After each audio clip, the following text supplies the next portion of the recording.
अस्सलाम वालेकुम, मैं मोहम्मद सादा भाई न्यूज़ की तरफ से। और आज आपको हमारे मुल्क की यानी कि भारत की एक सच्चाई से रूबरू कराना चाहता हूँ। जैसा कि आप सभी लोगों को पता है, भारत मुल्क में गाय को एक माता का दर्जा दिया गया है। माता मीन्स हमारी माँ होती है, माँ जिसने हमें जन्म दिया है, उसका दर्जा हम यहाँ पर इस मुल्क में गायों को देते हैं। और जैसा कि हमारे यहाँ पर गायों के लिए बड़ी बड़ी समितियाँ, बड़ी बड़ी संस्थाएँ बनी हुई हैं, बट उनका जो काम है वो नहीं कर पा रही है। जैसा कि आप लोग यहाँ पर देख पा रहे हैं, ये हमारी गायें हैं जो कूड़ा खा रही हैं। भारत में एक रिपोर्ट है, रिपोर्ट के अकॉर्डिंग 20 गायें डेली कूड़ा खाने की वजह से, पिन्नियाँ खाने की वजह से मर जाती हैं। उनकी संरक्षण नहीं होता है। पर अगर बात करें तो अगर कोई किसान और गरीब इन गायों को एक जगह से दूसरी जगह ले जाता है अपने घर पर दूध के लिए या फिर इन्हें पालने के लिए, तो उसे रास्ते में जो गोरक्षक होते हैं वो उसे पकड़ लेते हैं और मोबाइल लिंचिंग जैसी बड़ी खतरनाक घटनाएं हो सकती हैं। वैसे इन संस्थाओं का कोई काम नहीं है मोबाइल लिंचिंग के अलावा, मुझे जैसा कि लगता है।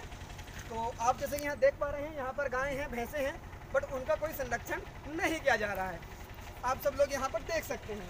देखिए, इन गायें जो आवारा गायें हमारे यहाँ पर फिर रही हैं, जिनकी संख्याएं दिन पर दिन बढ़ती जा रही हैं, किसानों की जो फसलें हैं बर्बाद हो रही हैं, जिनकी वजह से देश की इकोनॉमी को जो एक बड़ा झटका लग रहा है, जो लगने वाला है। आने वाले चंद सालों में आप देखेंगे कि जो गायें हैं वो सड़कों पर ट्रैफिक जाम करती हुई आपको अभी भी दिख जाती हैं। तो वो आपके घर की गली मोहल्ले तक आपको दिख जाती हैं और वो दिखेंगी आगे।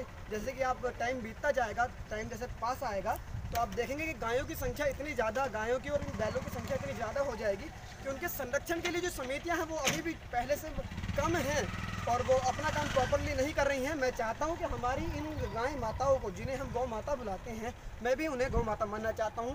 और मैं ये कहना चाहता हूं कि उनके संरक्षण के लिए जितनी भी संस्थाएं बनी हुई हैं वो सही तरीके से अपना कार्य करें और इन आवारा गायें जो हैं, जो सड़क पर फिरती रहती हैं, उन्हें उनके खाने का और उनके रहने का बंदोबस्त किया जाए। दिखाने के लिए तो न्यूज़ चैनल्स बहुत कुछ दिखा रहे हैं कि गायों के संरक्षण के लिए बहुत कुछ हो रहा है, बट आपको पता है देश की सबसे बड़ी गौशालाओं में भी गायें मर रही हैं लगातार, आपको सभी को पता है। Thank you.